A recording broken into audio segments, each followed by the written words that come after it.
Right, in this example, let's say we're asked to construct a frequency table and we're told to use 5 classes. We're not given the class width, so we have to work it out. So if it was 5, if that was the desired number of classes, for example, the class width we'd work out using this formula. We get our max value, we take away our minimum value, we divide by the desired number of classes, which is 5 in this case.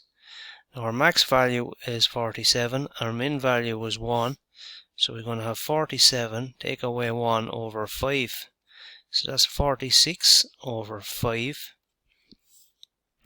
and we can let the calculator do the hard part here. 45 divided by 46 divided by 5 gives us, and press ST, we get 9.2.